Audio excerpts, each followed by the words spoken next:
Uma porcaria de uma reforma tributária. Um fiscal do município de manhã, um fiscal do estado à tarde, um fiscal da União à noite. Como é que será essa distribuição? O dinheiro do imposto vai ficar nas nuvens. Vai, no final de contas, criar um colapso na administração pública. Possibilita a redução da sonegação fiscal. Trazendo aqui para o paquiderme, para o dinossauro. Vim aqui com pires na mão, pedir pelo amor de Deus. Além de acabar com a guerra fiscal. E arrancar dinheiro muito mais do bolso, do nosso bolso. Não podemos frustrar o povo brasileiro agora.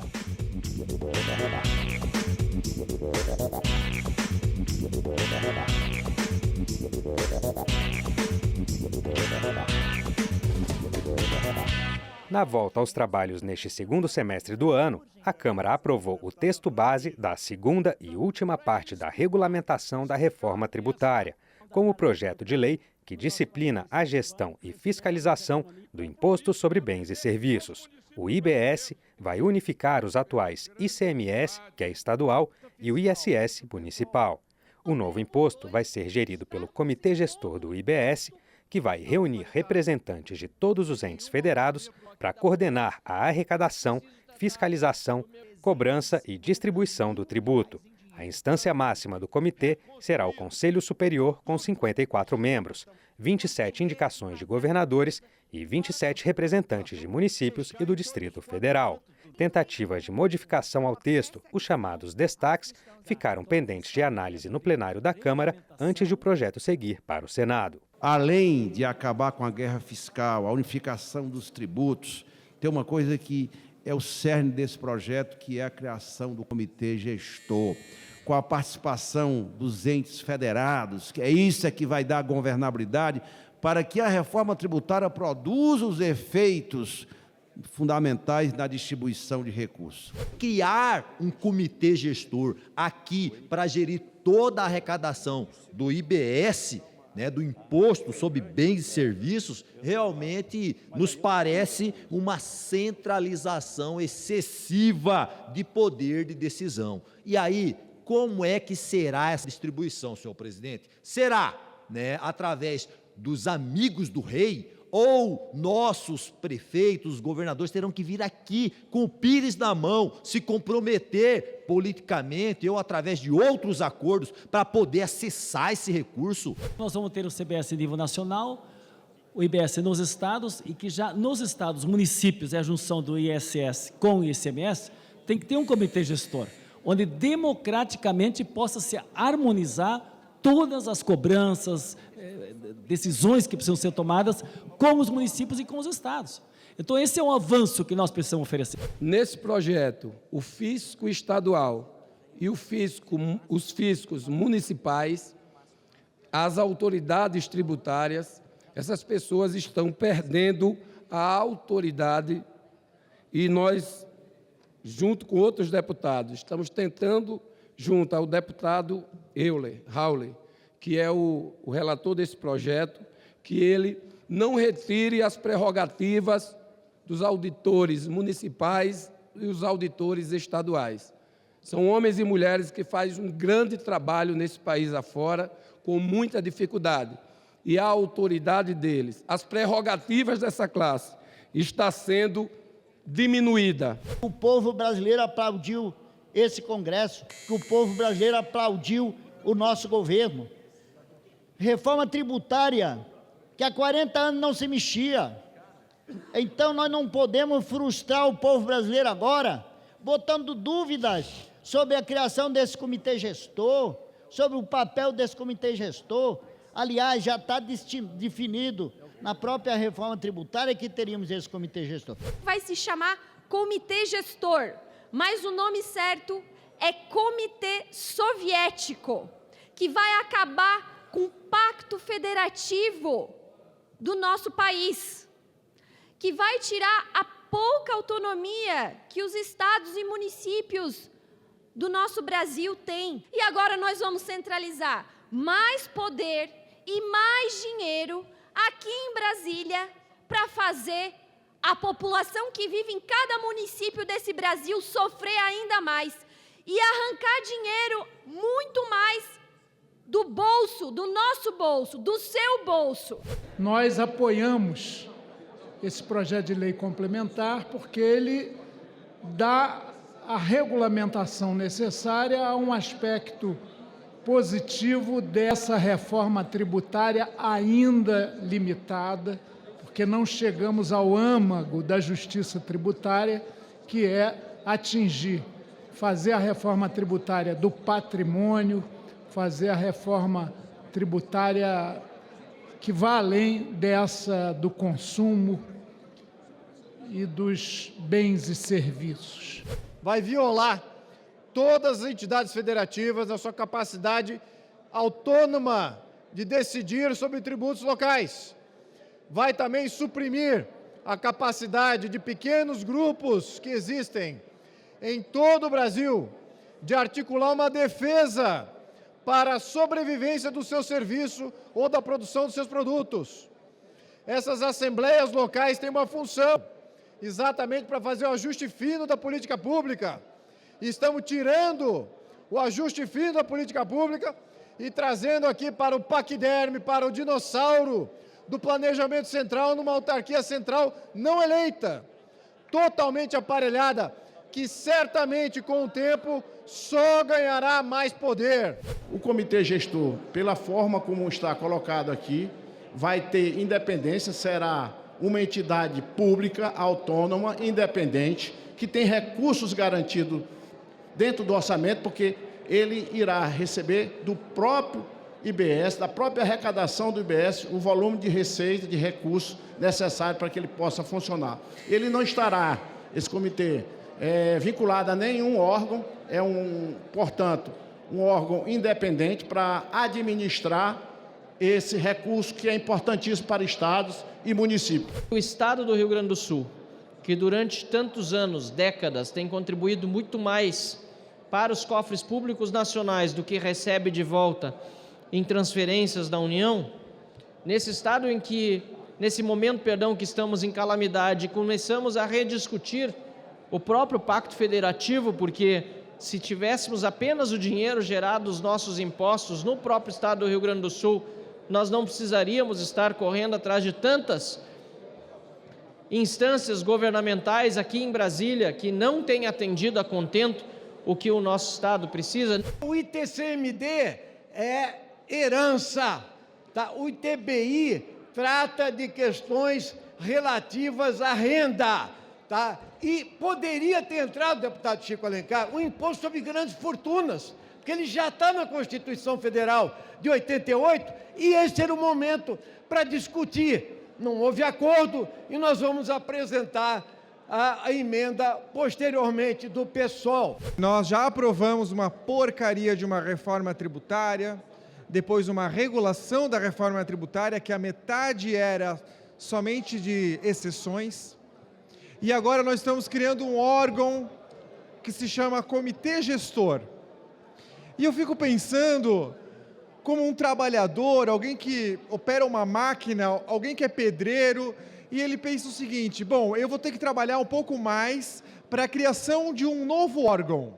E não é qualquer órgão. Óbvio que ele vai partir de mais de 200 funcionários, conselheiros. A DARF que paga lá em Benedito Novo, em Ascurra, no município, vai para Brasília. Nunca mais o dinheiro do imposto vai ficar retido na empresa. O dinheiro do imposto vai ficar nas nuvens do sistema bancário brasileiro e com um programa, com um software de cobrança feito pelo governo federal, pelos estados e municípios. Vai ser uma ferramenta poderosa para a modernização da concorrência, da economia de mercado, liberal. Eu quero chamar a atenção do que talvez seja a maior vitória deste projeto que estamos votando aqui agora. Estabelecer que o ITCMD, o Imposto sobre Herança, obrigatoriamente tem que ser progressivo e que os estados e o Senado Federal precisam se debruçar para a ampliação das alíquotas máximas do imposto sobre herança é absolutamente decisivo. É fundamental que nós possamos aprovar este projeto, mas é fundamental que nós possamos corrigi-lo também em aspectos que me parece que são extremamente cruéis. Este projeto está impondo um imposto para pensionistas, para viúvas, para viúvos, para órfãos e órfãs. Ou seja, está considerando que os fundos de pensão, a complementação da aposentadoria, é um patrimônio, como se fosse uma herança, uma fortuna. É fruto de uma poupança de trabalhadores e trabalhadoras. Quem aqui já foi prefeito, quem aqui já foi governador, entende bem os riscos de você terceirizar a responsabilidade de tomada de decisão de gestão tributária para Brasília, para um comitê que sabe-se lá como vai ter em termos de dinâmica de trabalho. Isso é inaceitável. Eu quero acreditar que a gente não caia nesse erro tão grande e que tome uma decisão tão desastrosa que vai, no final de contas, criar um colapso na administração pública para os próximos anos e décadas. Uma reforma que põe fim à guerra fiscal a adotar a tributação no destino e que também possibilita a redução da sonegação fiscal e, por isso mesmo, cria a possibilidade de uma redução da carga tributária no nosso país, incentivando o crescimento da nossa economia e a geração de empregos. Não podemos voltar ao passado. Quem não se lembra quando prefeitos e governadores tinham que vir aqui com pires na mão, pedir, pelo amor de Deus, para o governo federal liberar recursos que era direito dos municípios do Estado. Quem vai pagar por essa ação de alguns parlamentares em apoiar essa medida vai ser a população, vai ser o município. E é lá no município que o cidadão está. É o governo do Estado.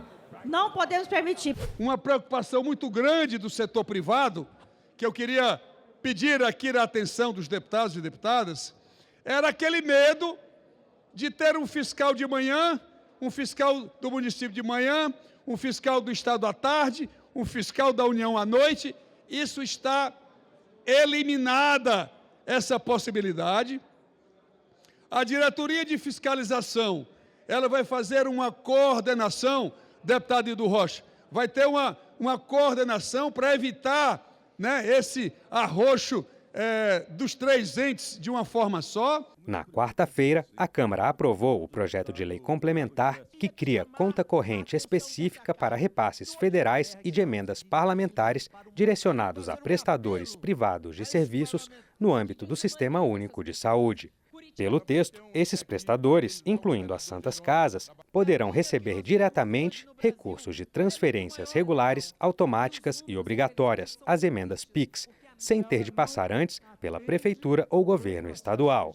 A matéria agora segue para o Senado. Esse projeto só pede, senhor presidente, que haja uma conta específica para que as emendas dos senhores deputados sejam pagas a essas instituições. E eu vou dar aqui 2 exemplos, deputado Chico Alencar, do nosso Estado. Eu não vou citar os municípios para não politizar. Um deles paga as nossas emendas a prestação. Pasmem, pagam a prestação. Eu tive que ligar para o prefeito e dar uma de Laura Carneiro. E hoje consegui que pagassem a emenda completa daquela instituição. Em outro município, mais grave, como o pedido foi de uma atual candidata pelo PSD, não pagam, porque ela é candidata a prefeita contra o prefeito. Então, 1,5 milhão que eu e o deputado Pedro Paulo destinamos para essa instituição de câncer que não consegue funcionar, não são pagos por conta da política. É o meu caso. Na minha cidade, Lages, no Rio Grande do Norte, é a única instituição de portas abertas para atendimento de urgência e emergência para uma região de 60 mil habitantes. Mas, pasmem, desde junho deste ano, que o nosso mandato encaminhou recursos para o Hospital Maternidade Aloysio Alves e, lamentavelmente, o prefeito municipal, por birra política, por perseguição, por desprezo com a saúde pública, levou quase 60 dias para transferir esse recurso até a instituição habilitada. Facilita a execução desses recursos, tendo em vista que em alguns locais, algumas administrações dificultam a transferência desses recursos para as entidades filantrópicas, o que atrapalha o funcionamento dessas entidades. E acaba que a população que recebe esse serviço através das entidades filantrópicas que são prejudicadas. Com a criação dessa conta específica, a gestão dos recursos será, além de mais transparente, mais racional, pois dificultará ou quase anulará possíveis maquiagens contábeis que permitam a destinação de específicos recursos em outros setores públicos. Projeto que é importante para que nós, deputados, possamos fazer os repasses aos hospitais filantrópicos, às santas casas, e que esses recursos possam chegar diretamente, sem passar pela burocracia do serviço público. Nós questionamos essa retirada da autonomia do gestor relativa não só às filantrópicas, mas todo o setor privado. Uma conta própria, e a gente fica se perguntando para que secretário? Porque uma conta própria, um recurso direto, não faz sentido. Isso é um bypass em cima do gestor que perde a sua autonomia, porque muitas vezes ele precisa fiscalizar, precisa glosar ou precisa aumentar, ele precisa ter autonomia como gestor pleno do SUS, o gestor municipal, por exemplo, para fazer essa relação com as filantrópicas e o setor privado. Então, se essa moda pega, vai ser um problema sério. Não vejo dificuldade nenhuma de ter essa conta específica. No meu entendimento, é muito melhor as santas casas receberem de forma direta esse dinheiro, vai ter a condição de aplicar muito melhor e muito mais rápido esses recursos que chegarão para que eles possam executar.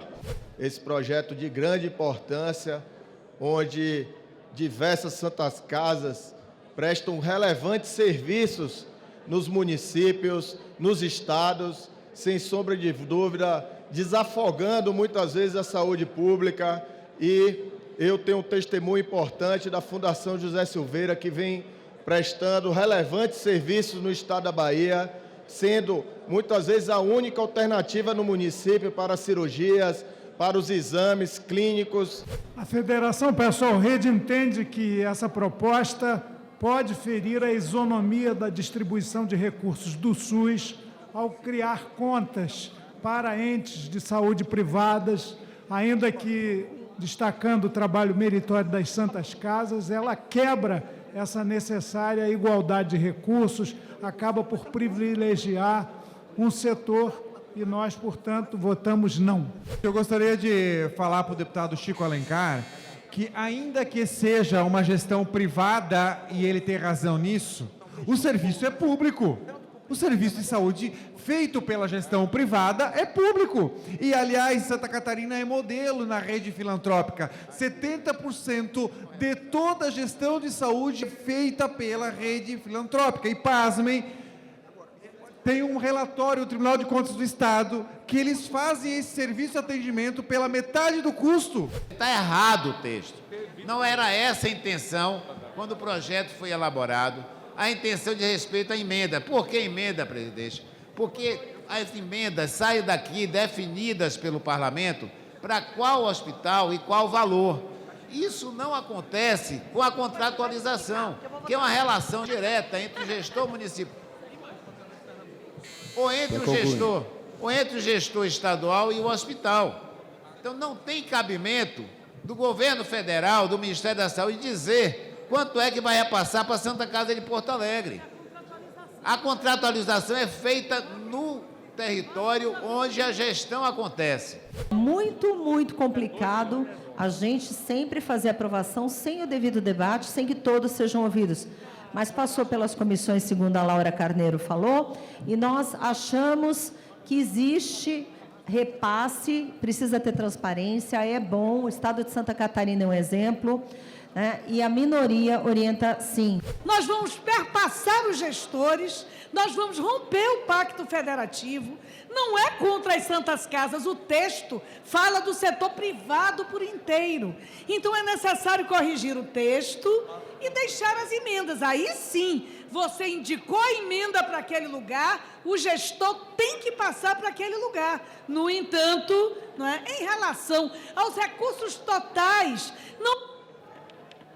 prescindir da análise da contratualização. Você paga de acordo com o serviço prestado. É uma contratação de serviço. Não pode ter conta própria, senhor presidente. É um equívoco contábil e que, infelizmente, vai na contramão da Lei Geral do SUS. A oposição tem compromisso com as Santas Casas, a oposição tem compromisso com o povo brasileiro, sobretudo na transparência, para que as emendas dos parlamentares cheguem mais rapidamente ao destino final, não tenha atravessadores. Eu acho complexo splitar, separar e sair direcionado com uma conta específica todo o funcionamento do Sistema Único de Saúde no município.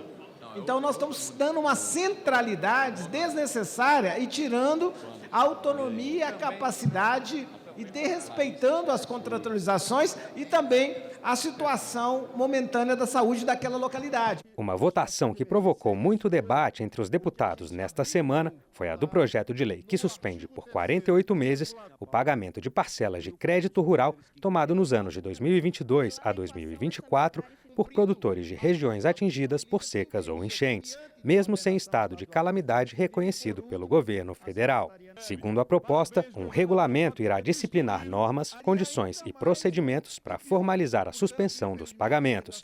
A matéria vai à sanção presidencial. Nós estamos falando aqui que o município decretando qualquer estado de calamidade, de forma automática, sejam suspensos todos os pagamentos que de dívidas vicendas e vencidas dos produtores rurais. É preciso entender e ver com mais vagar essa proposição. Obviamente, nós somos favoráveis a socorrer os produtores, entretanto, você pode, enfim, acabar com os funding, os recursos, porque vários créditos que são de várias instituições, todos serão suspensos. O agro está falido, está quebrado no Brasil inteiro. O produtor rural com dívidas acumuladas desde 2022.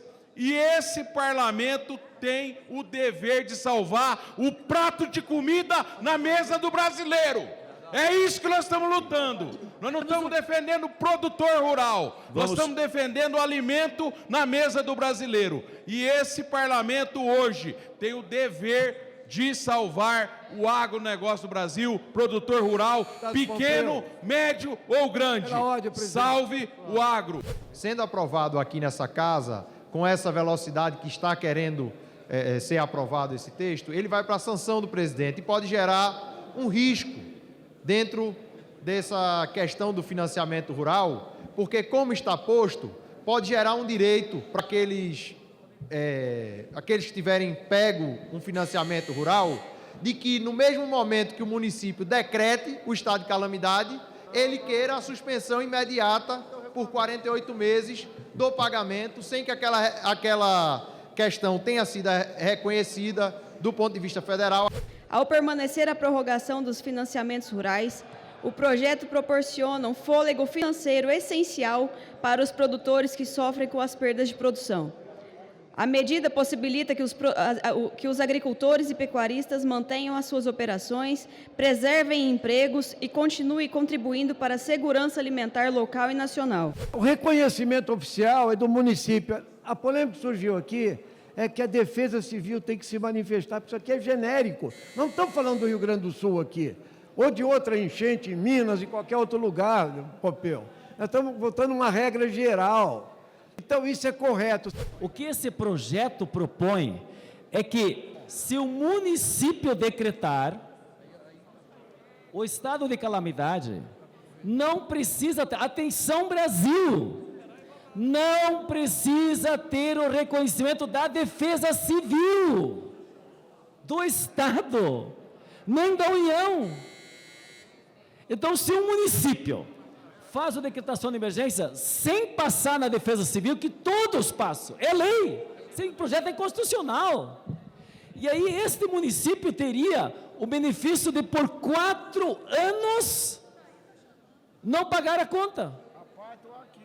Está errado. Eu nunca vi se defender tanto banqueiro como se defende aqui no plenário desse Congresso.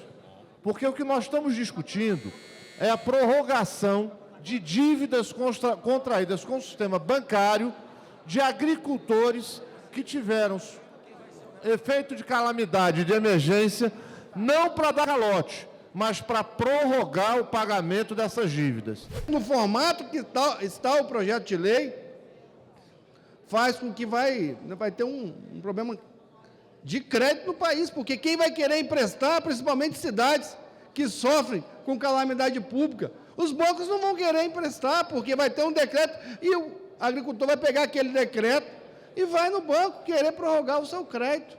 Então, ao invés de estar ajudando a agricultura, não está ajudando. É um erro. É preocupante porque a gente pode ter mais de 5 mil municípios brasileiros tendo decretado a situação de emergência por parte das cidades sem a necessidade de reconhecimento. E por isso que eu digo que, nesse caso em específico, acaba prejudicando aquelas regiões que têm calamidade ou situação de emergência reconhecida, porque essas regiões precisam ter uma quantidade maior de recursos. O prefeito tem total legitimidade para decretar o estado de calamidade. Tem a Câmara Municipal, tem o Ministério Público, que tem toda a competência para fiscalizar, para acompanhar os atos do poder público municipal. Então, eu não vejo qualquer razão de ter que ampliar a burocracia, de depender de uma chancela do governo federal. Entendo que, da forma como está, poderemos sim ter algumas dificuldades, não só com as instituições financeiras, mas também a responsabilidade que recairá sobre os executivos municipais no tocante a decretar estado de emergência e, de repente, haver questionamentos jurídicos para o seu embasamento e fundamentação. Mas quem é que confia exclusivamente no governo federal para determinar se é ou não é calamidade pública, sendo que o incentivo de não declarar a calamidade pública é muito grande, porque se for ele tem que despender recurso, o incentivo vai sempre ser para recusar.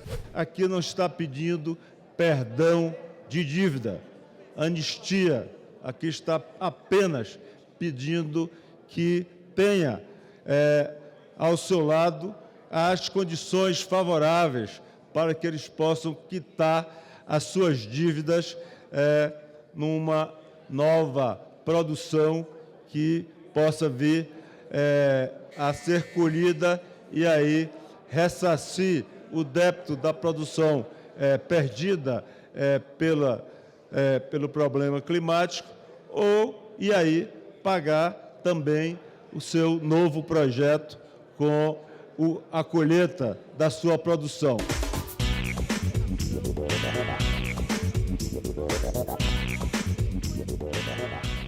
Temas de interesse nacional, debates em plenário, as reações e propostas dos deputados, fatos e opiniões. Nós estamos no Brasil do acidente da Voipés, em Vinhedo, mas também estamos no Brasil, que é o Brasil do acidente da tragédia e crime de Brumadinho, do Ninho do Urubu, da tragédia da Chapecoense, da tragédia do voo 1907, do 3054, e a gente chega a mais de 15, 18, 20 anos de boa parte desses acidentes, sendo que boa parte das mudanças que precisam e que necessitavam ter sido feitas não foram feitas. Para muito além de todo o trabalho dessa casa em expressar a nossa manifestação de solidariedade, de respeito em relação a essas vítimas, nós precisamos urgentemente enfrentar as questões legais que gerem de fato essas mudanças que nós necessitamos.